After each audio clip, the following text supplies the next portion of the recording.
Greetings, family. Doc is in the building, and we are here to complete our last class for Rites of Passage. This is class number 8, and class number 8 deals with our jurisdictional operations, local, regional, and national, and educating the nationals and the representatives in government on responsibilities and duties and protocols in respect to local, regional, and national operations. Today, we're just going to go over those particular things that are most pertinent and also are elucidated upon in the protocol manual, and we will get prepared for our exam. Our exam will be distributed on May 6th, and we will have 72 hours to complete the exam. The exam will be multiple choice and true false. It will be a self-grading exam. You will see it, the administrators here will see it as far as the score is concerned. And after that, you will be registered as completing the rites of passage. This Saturday, we have our last basic training, which again incorporates what we've been doing in the sense of physical basic training. And so you will take the same steps that you did before with either emailing the proof of your completion of that to honornationals@gmail.com or hitting the link that we provide so you can just submit that particular information in a live document. All right, so let's jump right into the subject. The first thing that we want to do is to let everybody know there will be some updates to how the original site is structured. Should be a little bit easier for everyone to navigate through the website and be able to find things that they need to find.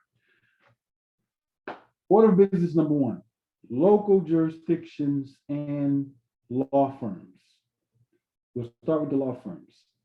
We will post the new bylaws for the Honor Aboriginal Law Firm that applies to all law firms in the Aboriginal Republic of North America. What we're doing with the bylaws and the updates to the bylaws for Honor Aboriginal Law Firm is securing and making sure that new nationals go through their rites of passage properly and that they are registered into the database properly.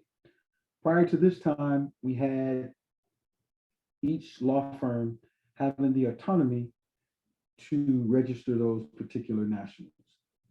Of course, after the case with IOTN, we at headquarters saw that as an inefficient process that was too much delegation of authority. And in light of the fact that there is a possibility that there could be a breach of contract by any particular law firm or its members, it would exhaust headquarters with attempting to remedy that. So with the new bylaws, all new nationals who process will only be able to register at the main website. So what that means is Honor Aboriginal Law Firm will be distributing specifically new nationals to law firms so that they can access those nationals and the data for those nationals and carry out that particular service. All the services stay the same, the documents are the same, just that one piece of operation will be different. Also, after we are complete, those of you who went through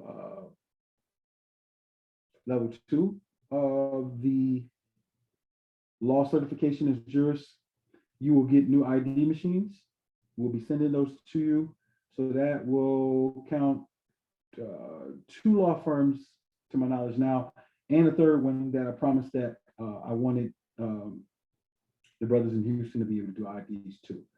So we'll get somebody on the phone, or I get on the phone directly with y'all, so we can handle that order of business so that we'll have approximately 5 official ID distribution law firms in the Honor jurisdiction.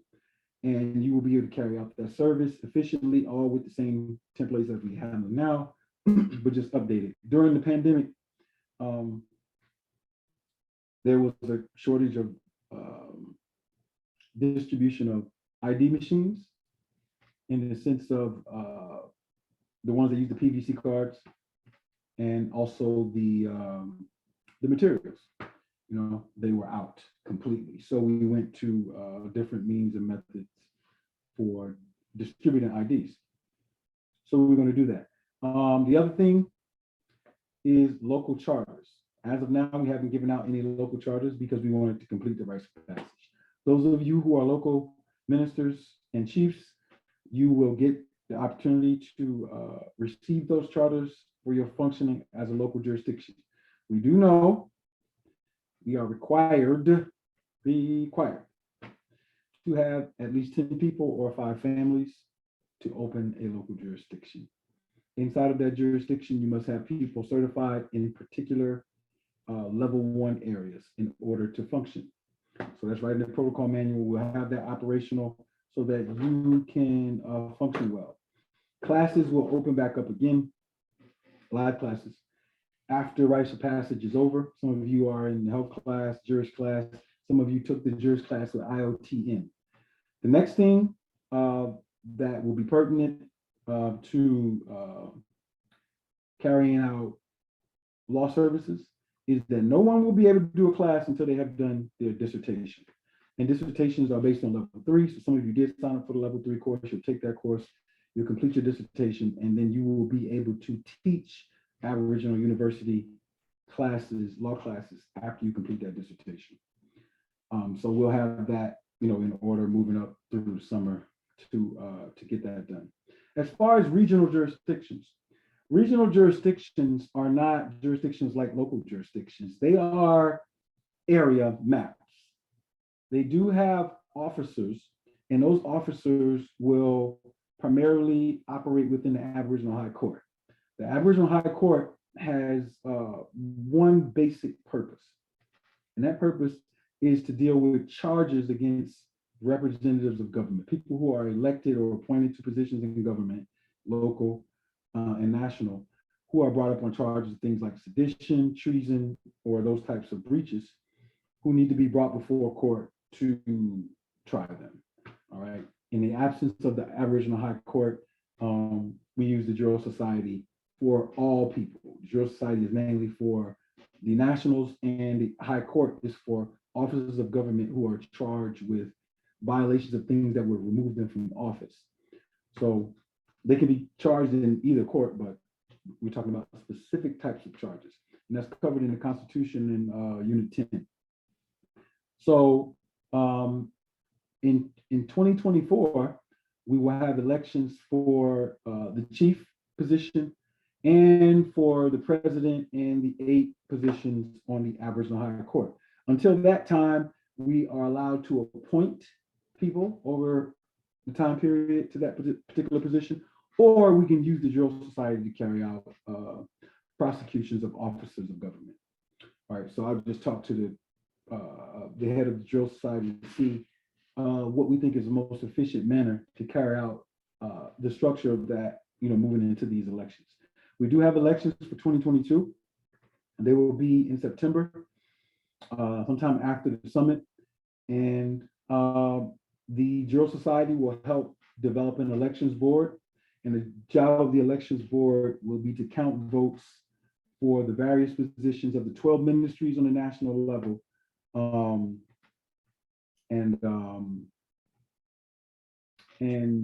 you know, for a lot of people to vote for the 2 houses, both houses.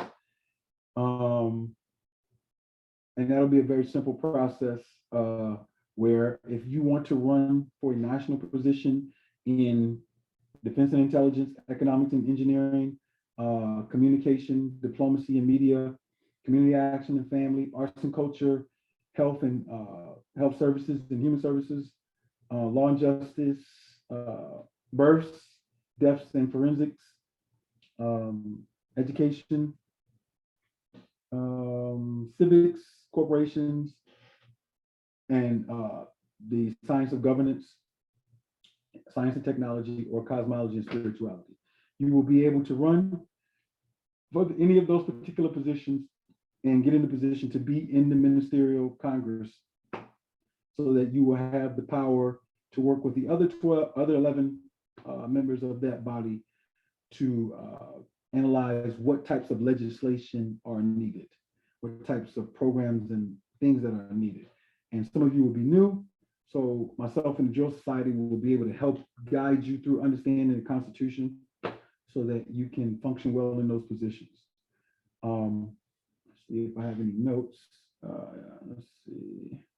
We also have developed a national investigation team. The purpose of the national investigation team is to work with the prosecutor's office to make sure that nationals are carrying out the moral code and the standards of ARNA. And they will officiate interfacing with nationals based on the principles of the rites of passage. So an example of this will be if you are misrepresenting ARNA publicly, through social media for some particular purpose. Someone on the national investigation team could request an arbitration with you to question, that particular behavior. You could be a woman who busting it open online. I don't know, something crazy. Or a man who is promoting something crazy that is in violation of our moral code online. And the job of the National Investigation Team is to alleviate prosecution and to implement the moral code and the etiquette of ARNA. So I have 3 people on the National Investigation Team. I don't think I need more. And that is it. The next thing is we have a PR team of 2 people who's going to help. Of course, we had issues with IoT and image-related issues and public statements when they need to be made. So as we stated, we're going to change the Aboriginal Global Media page up. We left the stuff up there longer, but they will be using the Aboriginal Global Media page to make statements to the public, press conferences, more announcements of those types of things. So that will also be something that is new that we haven't had. Jural Society functions. The Jural Society has been doing a great job. We've had trials. We will continue to. Most of the time we want to arbitrate, but if we can't arbitrate, we'll have trials. They're working on more of their procedural work, and I have an assignment for headquarters and for the Jural Society and Ministerial Congress to develop the code system and the protocol system for each one of the 12 ministerial councils. So our statutes will be guided by each particular ministry. Defense and intelligence will have its own protocols and statutes. Health and human services will have their own protocols and statutes, arts and culture, etc. And we'll keep developing that so we can keep that arranged.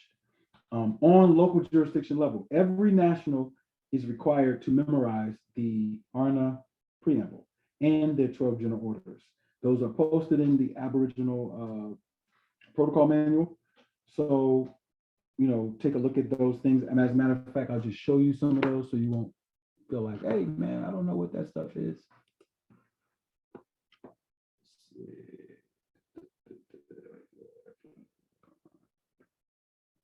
I think I might be able to do this.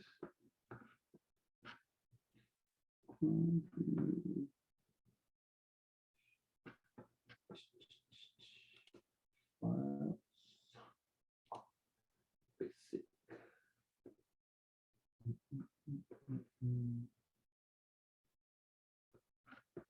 All right, so I'm not sure if I can show this. All right, I think I'm using a new computer, so I might have to update the Zoom, but just to give you an idea of how this works and where this stuff is, let's scroll down.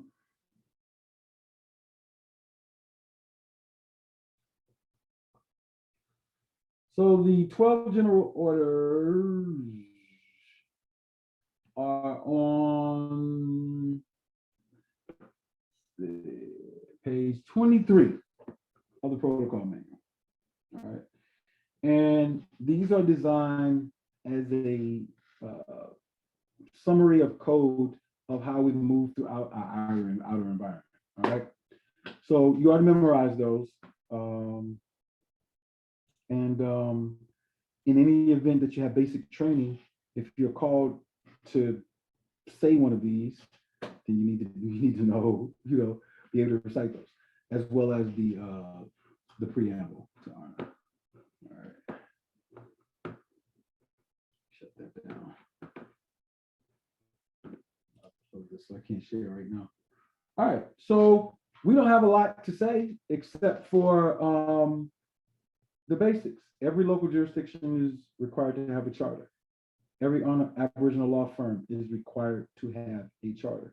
The purpose of the charters are they are contracts with the chief executive and the executive branch in order to make sure that each local jurisdiction is carrying out the same template.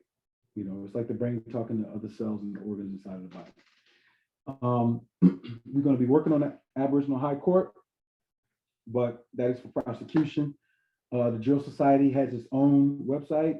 If you want to contact the Jural Society, for now, you can contact them by email, juralsociety@gmail.com. If you have a complaint against someone, you can send that information to us at arnanationals@gmail.com, or a preliminary complaint to the Jural Society, and we will organize it so that whoever the party is, they can be prosecuted. If you're an officer of government and you're facing prosecution, the Jural Society will do the same thing. That person will bring their complaint, and we can carry that particular complaint out.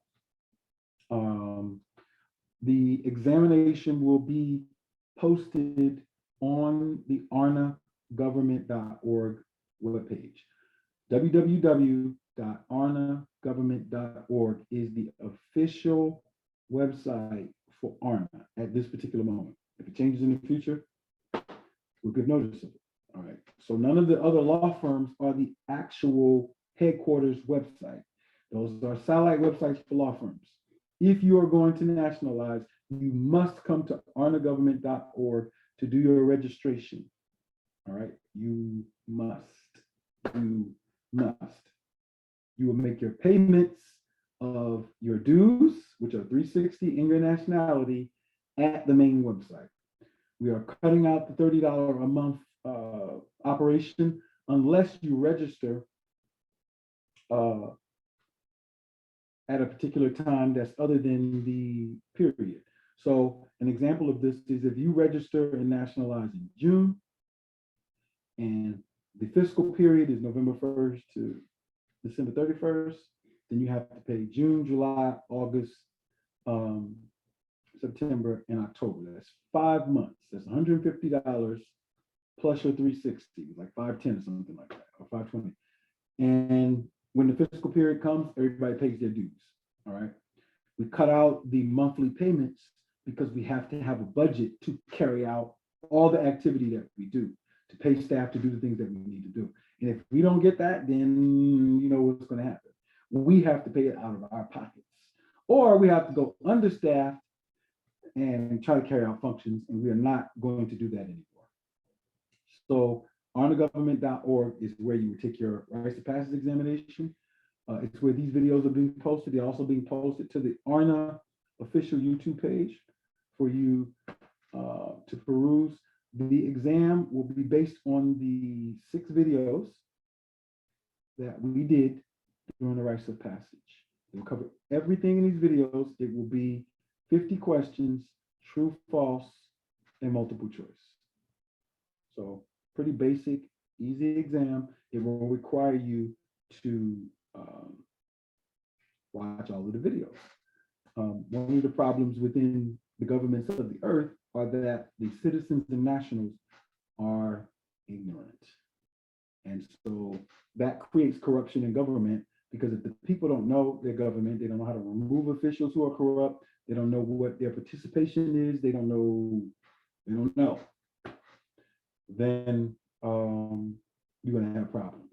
So we want an enlightened national body who understands civics, who knows their constitution, who knows their electoral processes, who understands the functions of their government, who understands the entrepreneurial system, right? In our first tour lecture, we talked about economics, and at the root of economics is whether your services or products are things that people need or things that they just want. We want to be producers, manufacturers of things that people need. Absolutely. Aboriginal Medical Association makes supplements. You absolutely need 28 minerals, 16 vitamins, and 22 carboxylic acids. And that the agriculture out here, which is not giving you that, you have to get it from someone who has the science and knows how to get that into your body in a perfect way.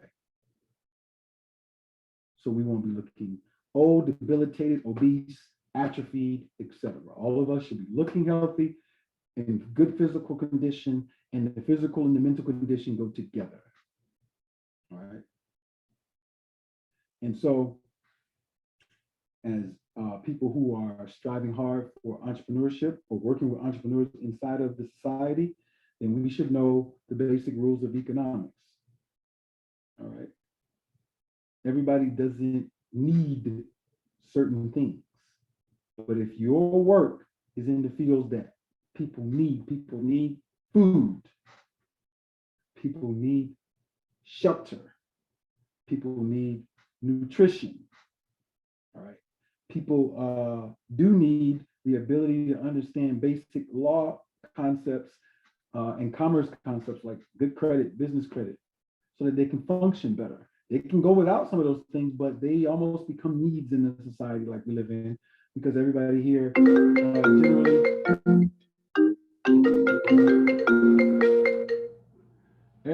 generally has Experian, TransUnion, Equifax, Innovis, these entities that they're dealing with in contract on the side of the USA.